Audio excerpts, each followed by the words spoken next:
We'll do a bunch of stuff. I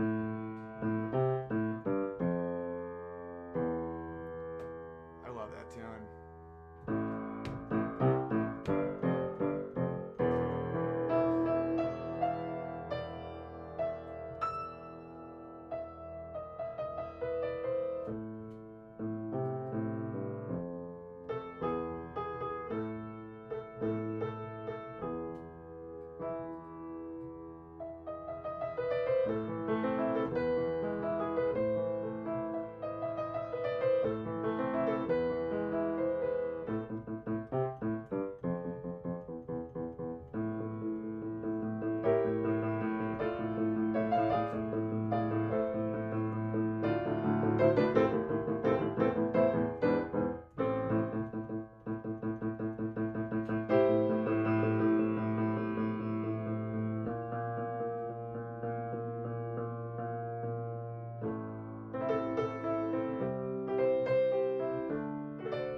Good evening and welcome to Field Talk.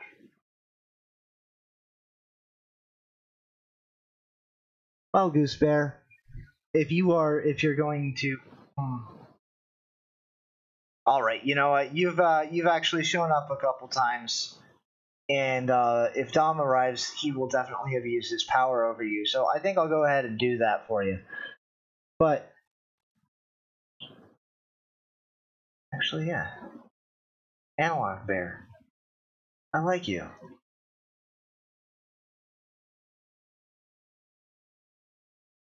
If I don't like you, then Dom gets to abuse his power over you. So that's the way it works. But if I do like you, that means I will protect you from being abused by Dom and his power. But since Dom hardly ever shows up, he's about 2 inches away from losing his wrench. So you won't have to worry about being abused by Dom's power in future. Anyway, good evening and welcome to Field Talk. I am the Field, also known as Field of Bears. The maker of the world-famous Handsome Mug, which is superior in every way to Pinder's Mug, currently available. Link in the description below. Superior also in the fact that it continues to be available, unlike a certain ugly mug. And I am here with my Handsome Mug to remind you that socialism always ends in starvation and genocide. Now,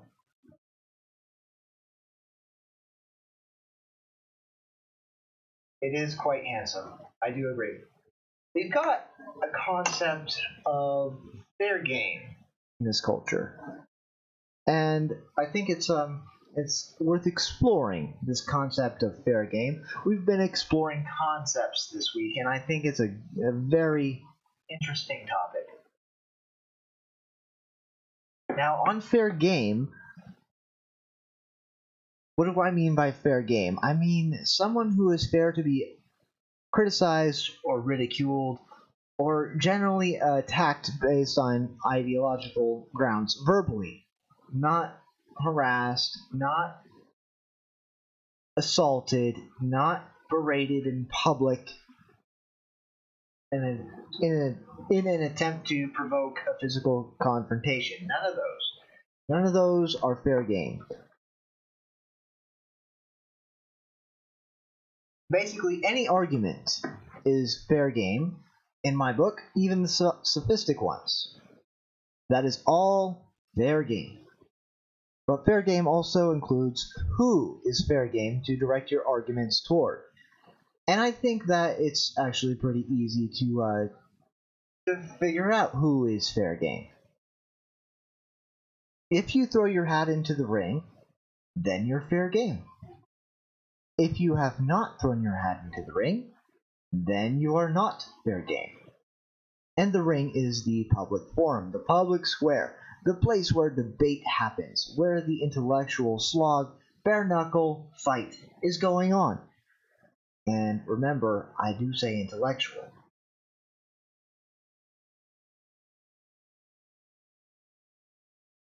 No, you couldn't do socialism right, Goose Bear. Not even I could do socialism right, and I'm perfect in almost every way. Excluding my chiclet teeth and propensity to push people out of helicopters. So, well, that might preclude me from attempting socialism. But anyway. Onward to this idea of fair game. By throwing your hat into the ring, by engaging in the argument, by contributing to the discourse, that means that your ideas, your character, and your rhetoric are all subject to criticism, ridicule, or general attack.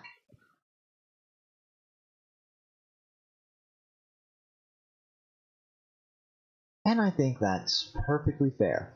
Even if you are 17 years old. If you're 17 years old, telling grown men that they cannot own an object which is extremely useful for protecting the lives of your family and your person and property, then, yeah, you're kind of fair game.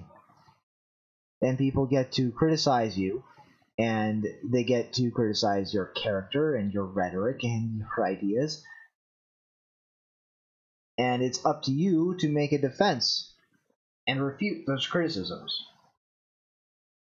And it's all wonderful, glorious, and non-violent, and the way that we can actually move forward in the world and select the best ideas. That way the ideas get to die instead of us. It's actually a fantastic thing, this free speech concept. We talked about it a little bit yesterday, but it does bear touching on, about why free speech is so important. But let's talk about what isn't fair game for just a hot second. Hey, Boulder Bear, welcome. Everybody say hello to Boulder Bear because he is in the Hooskow, currently avoiding attention from Bubba.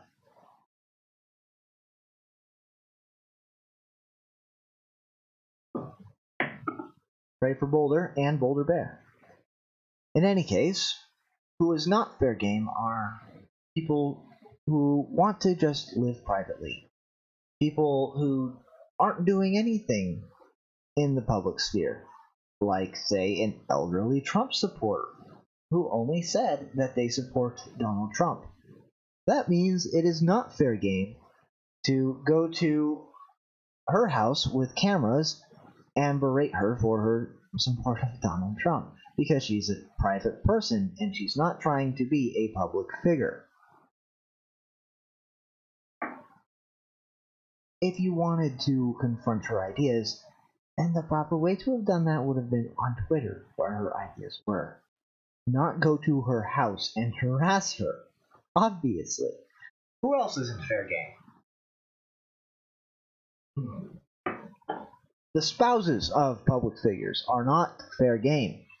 Just because someone is married to somebody controversial, like, I don't know, well, maybe not necessarily controversial, maybe just someone who has a lot of people who disagree with them.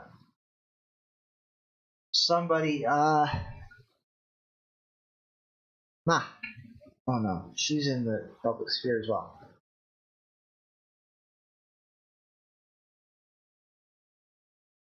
Exactly, Boulder Bear.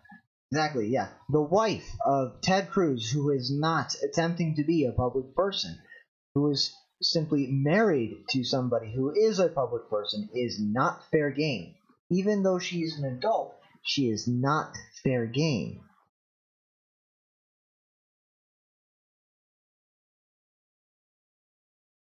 You don't get to go after her character.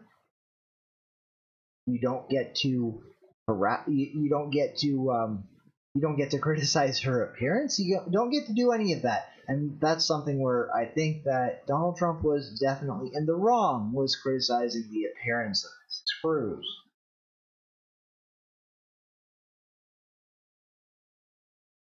That's a very good question. What do you believe?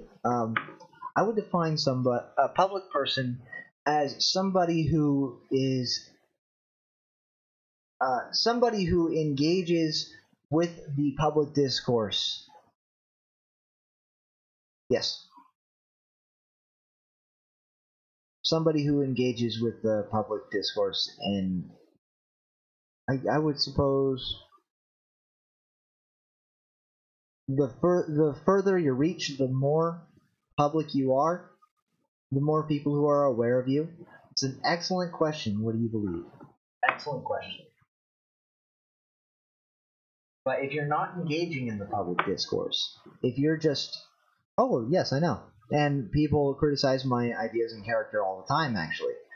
Well, they did before I was permanently banned from the Twitter for being mean to pedophiles and communists. But, you know, that's the way it is. Spicy. Spicy chai tea is delicious. And all of you snobs who look down on people for drinking tea, just remember, you're missing out on just delicious treats. Wonderful, wonderful things that are not full of sugar and really do taste quite excellent. Whole world of teas out there. It's not just all about how much caffeine you can consume. Actually, Boulder Bear, I was actually getting to that. Now, even more off limits than the spouses of public persons, senators, and people engaging in the public discourse via media, such as YouTubers with any kind of following, or Twitter personalities with large followings, or indeed journalists or news anchors who are all public persons. Even less of a fair target are the children of such persons.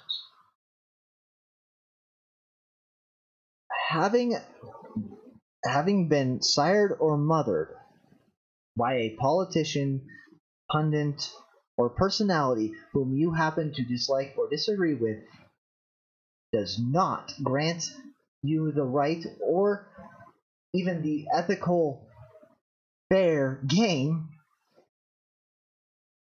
to attack the character or criticize in any way the underage children of such persons.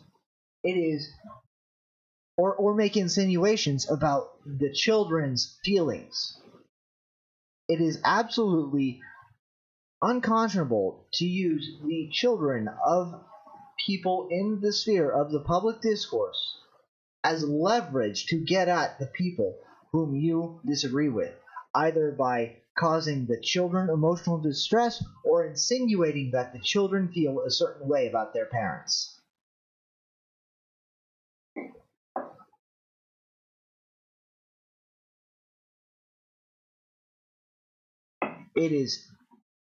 There is no excuse, there is no argument in favor of doing this. Underage children of public persons are off limits. Period.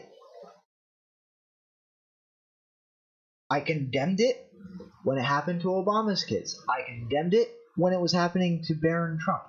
And I now condemn it when it's happening to the daughters of Judge Brett Kavanaugh, because people are insinuating that his daughters do or ought to feel a particular way about the man who lovingly raised them. There is absolutely no good reason, absolutely no good reason to be using somebody's children to leverage against them. Under any circumstance. I don't do it, none of you do it, and nobody on the left should be doing it. It is despicable and disgusting, and I think that though they call us deplorable, I call that depraved. And anyone who does that, I find it difficult to think that they could ever find redemption for it, because children are off limits. And yes, the government does it. Yes, I know about the government using CPS as a weapon against their political adversaries. I know about that, and I think it's disgusting and unconscionable, and I cannot think of any good excuse to be doing it. Hello, Pinder.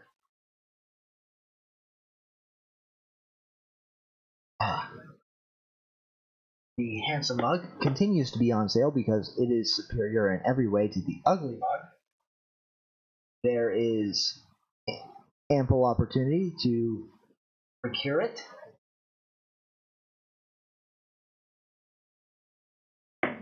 And you will have a much better morning if you started off right on the right foot. On the right foot by orienting your soul toward beauty by gazing upon this handsome mug and having it gaze back upon you approvingly.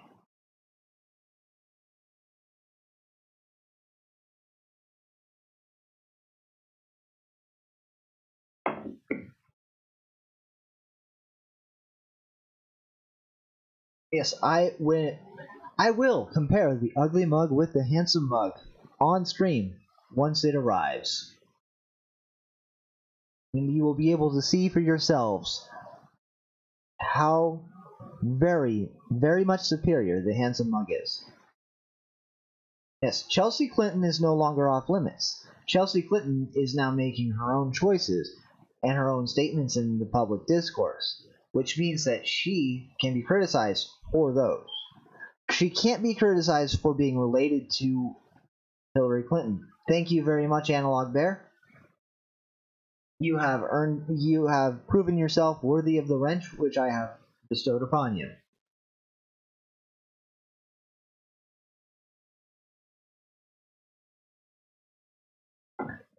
I don't know who Jana is.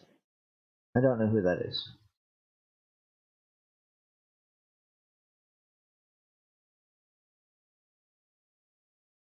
But I just think politically there's nothing more disgusting than using somebody's children as political pawns against them. I cannot politically, rhetorically, yeah, that what people were saying about Bush's daughters, like, don't get me wrong, I despise all of the Bushes who are in politics. I despise them to my very core, and I think that they were a net negative to the country, especially Jeb, just because he's such an embarrassment. I think that the entire world laughs at the United States for having produced such a creature called Jeb. And I feel sorry for everybody else who's named Jeb. I'm kidding. Obviously, Bush the Senior and Bush the Second, Bush the Junior, did far more damage to the country than Jeb ever could. But as much as I politically find them an anathema to my own philosophy and my own ideas to how things ought to be run, or lack thereof, as it were, as much as I do hold that position, I find how his daughters were treated in the media to be absolutely disgusting. And again, what some very few right-wing people were doing to Obama's daughters was absolutely unconscionable as well.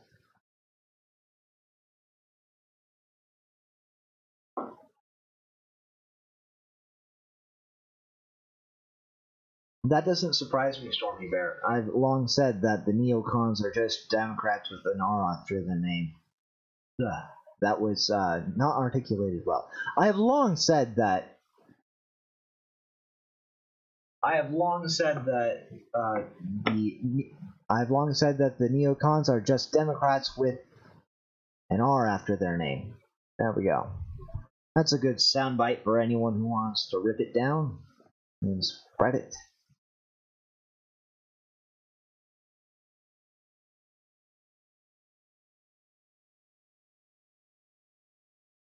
Yeah.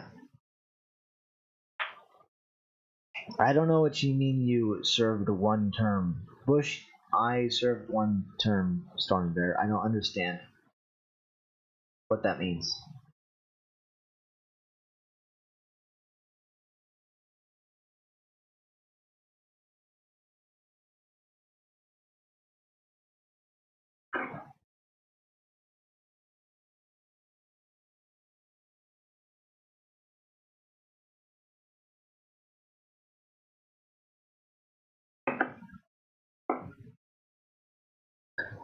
Yeah. So even though these two presidents in particular, I'm very familiar with how much I despise their policies and how much damage I believe they did to our country, both economically and upon the world stage. Even though I feel all of these negative emotions toward them, I would never direct them at their daughters. Ever. Nor would I ever insinuate that their daughters feel a particular way about their fathers. Ever. And I guess this is just another one of those instances of me expecting everybody else to have these same moral standards for myself that I have for myself for themselves. But apparently, no, this is. Oh, I didn't see that Stormy Bear. Yes. Yes, he is the most recent one term president.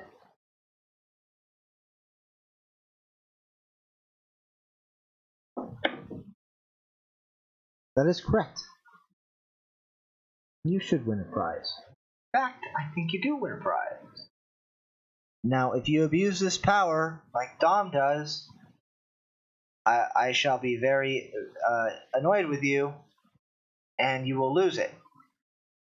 So, Stormy Bear, do not abuse this power. Ah, no, not you. Sorry.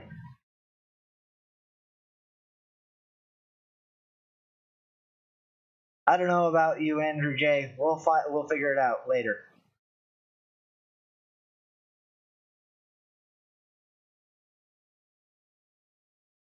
Um,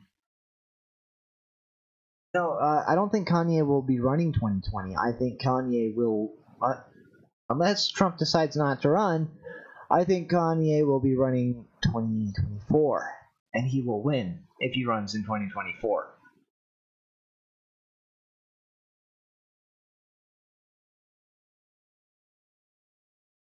So, if he runs 2024, I think Kanye will definitely win, unless somebody else who is like equally got the name recognition.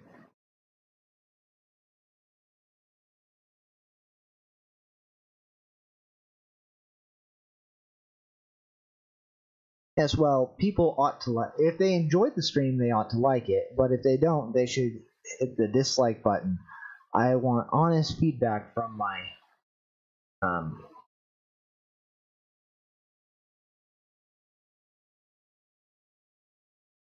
Dwayne Johnson. I have no idea if he would be able to win or not. Kanye just has such a force of personality behind him that he would be able to get enough votes, I think, to win, regardless. And also, when you can understand the things that he's saying, because he does have this very strange way of talking that's difficult to understand, but when he's actually comprehensible, he says like halfway decent things, and his policy proposals are not exactly terrible. So that's why I think he would win 2024. But I have no idea if Dwayne Johnson could win or not. I know that they've been grooming him, but I don't know if he could win or not. You've got the problem of a lot of incumbent Democrats who would be thinking that it's their turn. It's like I've been hearing a lot of Biden stuff, and for 2020, I'm thinking, oh, Democrats, please, please run creepy Uncle Joe. Please do run creepy Uncle Joe in 2020.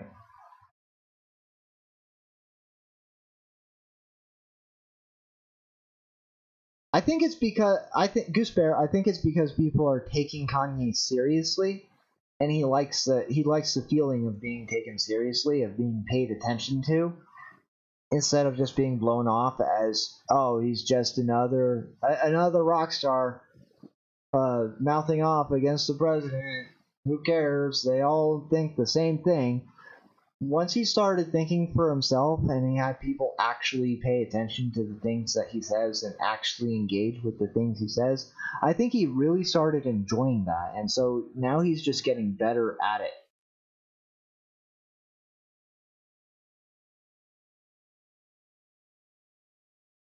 Yeah, Goose Bear, I don't know if it would be a good presidency or not. I have no idea whether it would be a good presidency or not. But he is taking the slings and arrows from the left at the moment. They're calling him all kinds of things at the moment. All kinds of names, and I think they might radicalize him against them. So there's a chance that he might end up being kind of a free market guy. Who knows?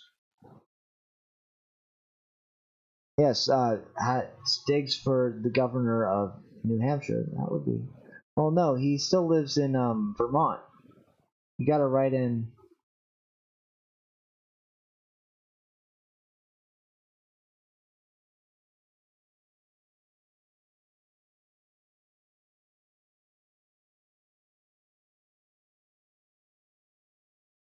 Well, the thing is actually Trump did have a lot of experience running things.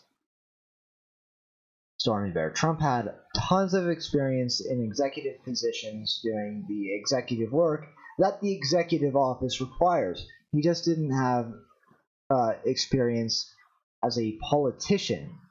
But politicians are really just PR guys, so actually reality show host prepared him pretty well for that. Yeah, running Biden would be just 2020 the best thing ever. Yeah, Dwayne Johnson can run his mouth. And Pinder is correct. The winner is whoever can sell the lie better in most cases. And as we've seen with Trump, sometimes promises just can't be fulfilled.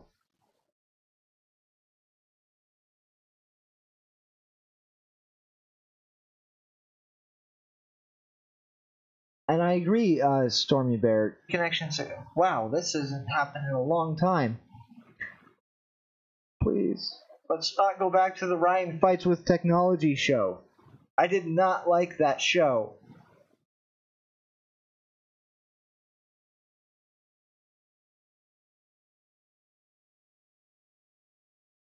Alright, let's see.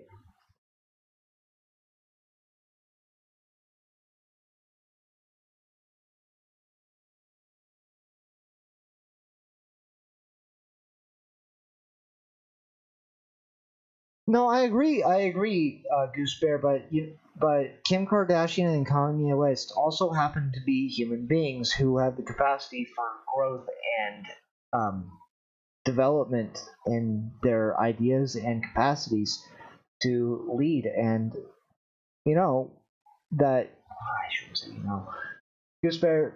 Kanye has actually been subjected to so much trial and tribulation. I think he's going to end up at the end of this, whatever this is that he's being subjected to, I think that in the end he's going to end up being a much better man than when he started.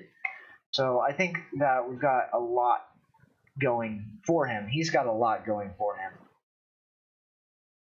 USMCA should be in the news cycle at the moment as well, defending Cav, but forgetting accomplishments for the country and focusing on drama before elections is bad. I'm not sure who USMCA is. Let's see.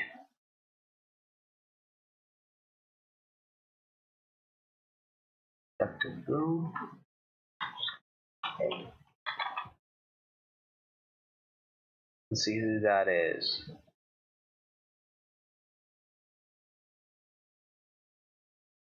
U.S. Motorcycle Coaching Association?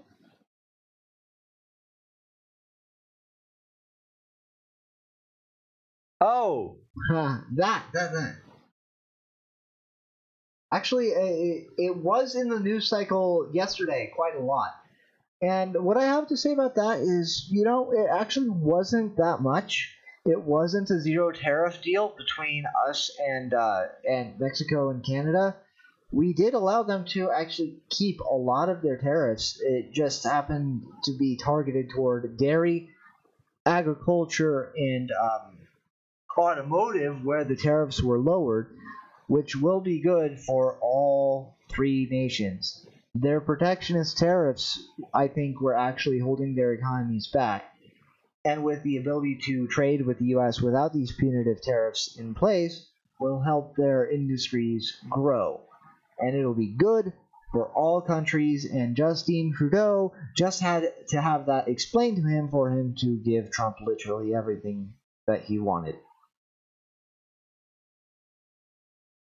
Yeah, it doesn't surprise me that Canada's milk lobby is huge, because our milk lobby is also huge. Our milk lobby has a ridiculous amount of power. Look into it. It's retarded. It's foolish. I don't understand how awful, how this silliness even got to the point where milk was considered to be a food group, and children were propagandized to think that in order to have a healthy meal, it needed to have milk with it. When actually, no, that's not true at all. The opposite of true. Yeah, milk is a commodity. Dairy is a commodity. But when you think about dairy, you don't think about shady backroom deals with the government. You think just like cows and milking into a pail, but that's not how it works at all. Yes, Goosebear, that is correct. The USDA was basically in the back pocket of big dairy farms at its inception.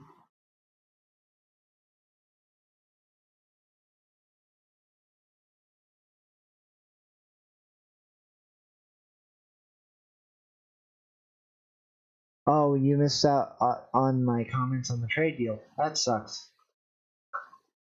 I can't stand pork belly spending. In fact, it is, pork belly. That refers to little extra pieces of spending slid into budget bills in order to bribe the congressman for the pro vote. And I can't stand that. It is nakedly corrupt, and for some reason it just goes on. In all honesty, I think that anyone who proposes anything that might be called pork belly or earmark spending, pork barrel spending, that's hilarious. Anything that might be considered that, which is basically just a bribe for vote. Anyone who proposes such an amendment to any bill, I think should be voted out in the next election cycle.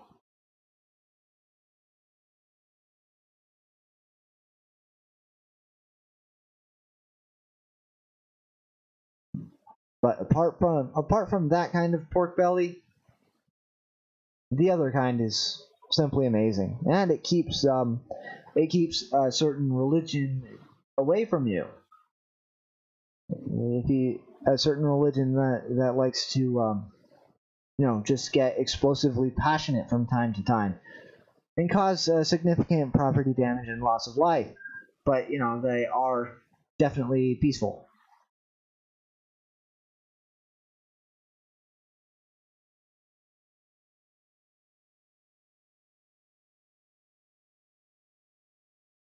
Well, yeah, I might have been mixing those up.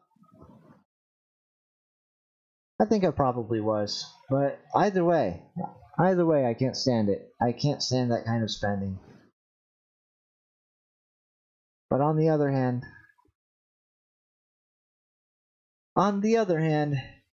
I do quite love bacon. But yeah, yes, they are explosively passionate. That's what they are. The religion of peace is sometimes explosively passionate. It's just their passion causes a lot of property damage and loss of life, but it is a religion of peace. And I will, if you haven't figured it out yet, guys, it's Islam. Islam is the explosively passionate religion of peace that never kills anyone on purpose except for when they do.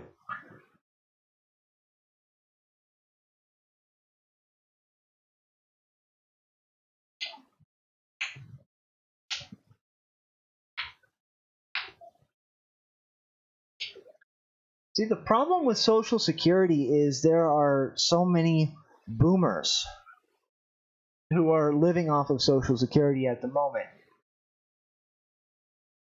And if you were to talk about how Social Security is in fact bankrupt and cannot be sustained at all, and people under the age of 30 cannot depend on it in the slightest, if you start talking about that, then the boomers start getting a little bit twitchy and start voting more socialisty because they're on Social Security because they were depending on that, and which is why they didn't save and why they don't have good relationships with their kids who would be taking care of them if they weren't so horrible to them because they were boomers. But boomers got to make sure that the boomers get their free stuff. No, you're right. You're right. It might be not even people under 50 will be able to depend on Social Security. But the boomers, they decided to squander their children's futures. They decided to let the state raise their kids, and they decided to depend upon the state for their retirement. So that means that we can't make them feel bad. But boomers, aren't they just fantastic?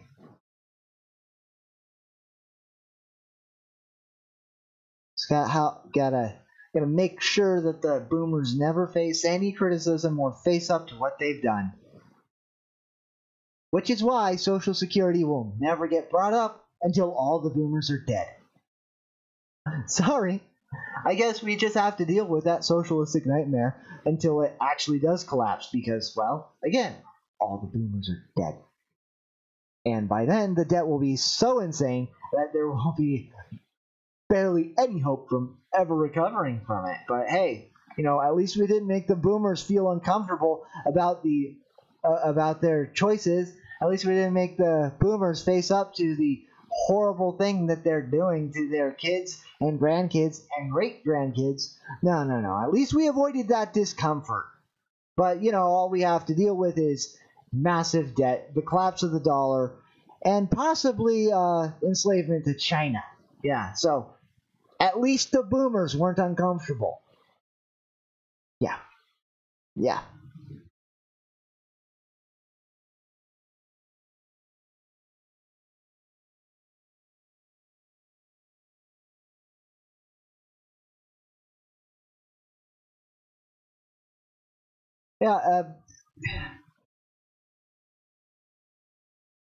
I don't know when it's going to collapse, but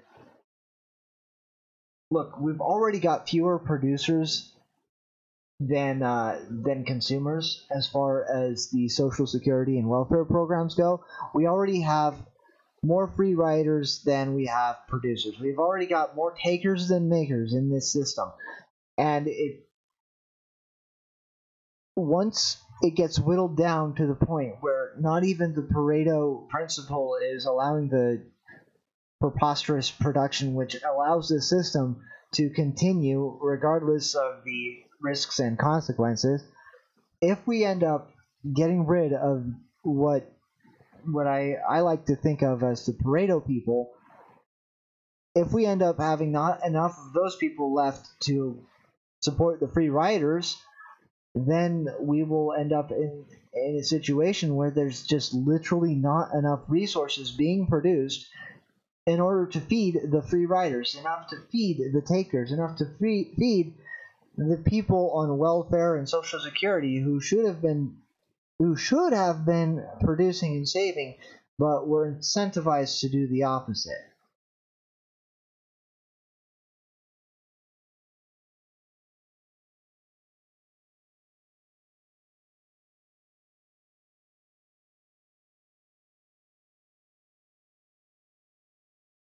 But again, we just have to avoid making the largest voting bloc in the country feel slightly uncomfortable because they did this.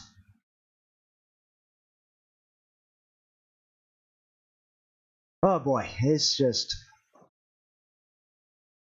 what we're doing just to avoid the discomfort of the boomers. We are trading away the prosperity of the millennial generation and Generation Z.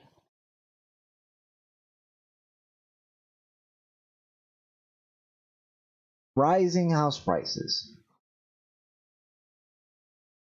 stagnant wages, skyrocketing debt. And for what? For what?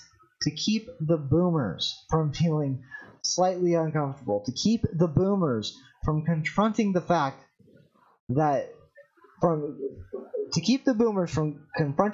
that their idea of Social Security, well, maybe their father's idea. Come to think of it, the greatest generation voted in FDR, and he's the one who started it. But hey, they actually expanded and continued it, so they made the problem worse. Well, to keep the boomers from confronting the fact that they have robbed their children and grandchildren, and now great-grandchildren. Gotta make sure that they don't confront that little fact, because then they might feel bad. Then they might suffer. But sometimes suffering is necessary. Sometimes you have to clean your room and face the music and other such platitudes. But sometimes it is necessary to make a sacrifice in the moment in order to preserve the future.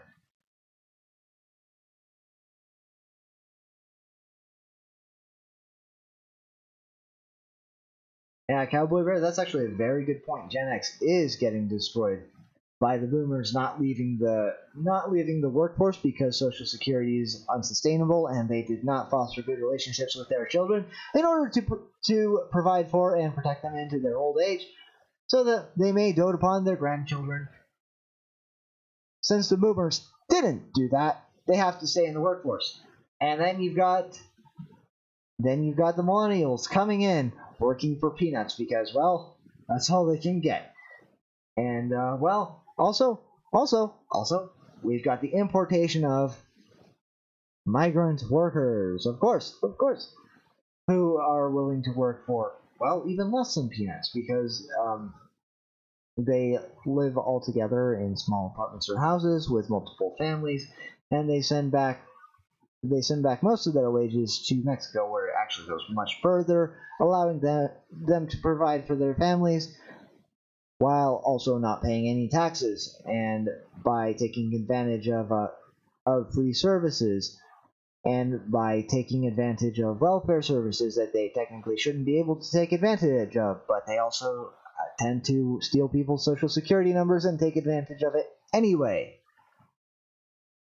So we've got also that problem driving down the wages of the millennials, who are damaging the economic opportunities of Generation X, who should be moving into the upper echelons and becoming mentors by this point, but they are stuck in middle management. So thank you, boomers. Thank you so very, very much for making life harder for my dad's generation and mine. Ah, boy. But I think I might have ranted about the boomers enough. No offense, Pinder, but I think you predate the boomers by a prestigious margin.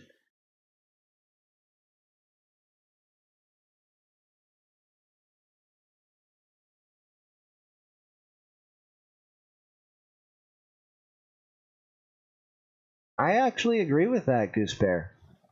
We do need to secure the border and end up deporting most of the migrants. There might be some who get to stay because they want to be American, maybe. I don't know.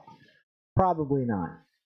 Especially if Trump can't execute his agenda during his presidency. Like the real backlash will be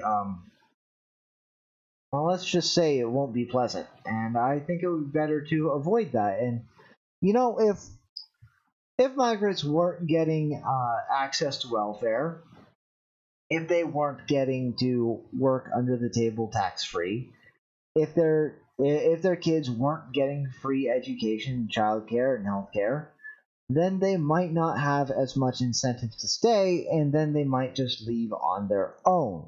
Just like immigrants in the 19th century who couldn't hack it left on their own. So if we were just a little bit more stringent about those sort of things, then after securing the border, we might not have to do so many deportations because people might not desire to stay if they aren't getting free benefits. Just a thought. And then it might be easier to get rid of the entire welfare state, which would eliminate the pull factor to begin with, except for the pull factor of freedom and prosperity, which are good pulls, I think. But it does sort of select out freedom-loving people from their countries, which will make it a little bit harder for them to improve.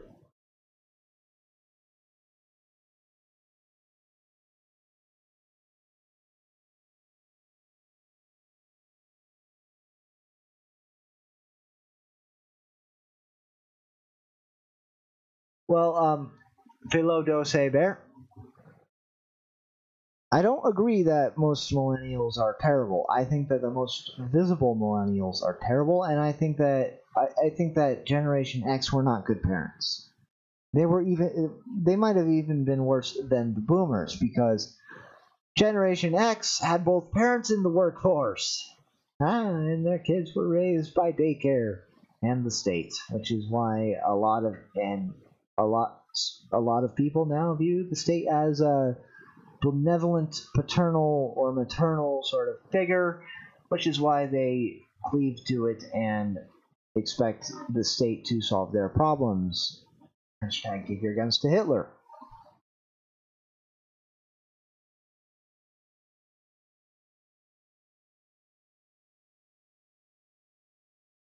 Boulder Bear, do we need to send you back to rehab? For quoting Top Gun. Do we need to send you back to the group? You were doing so good. You were doing so good, Boulder Bear. Oh, boy. Alright, I'm going to go ahead and take off 10 minutes early. I think it's been a pretty good stream. I think it's been pretty good. So if you enjoyed the stream, please go ahead and hit the like button. If you want to see more, subscribe. And if you want this subscription to mean anything, please hit the bell. If you feel like throwing me a few of Pinder's shekels, then go to paypal.me/fieldtalk2, so the field. If you want to procure the most handsome mug on the market, which is superior in every way to a certain ugly mug which is no longer available, then please follow the link in the description to my Redbubble store. I'm very sorry about that. And if you want to see me throughout the day on the social medias, the links to the following places, including my Gab, where I am most active, are in the description. And as always, have a great evening, and never forget that socialism always ends in starvation and genocide. Good night, guys.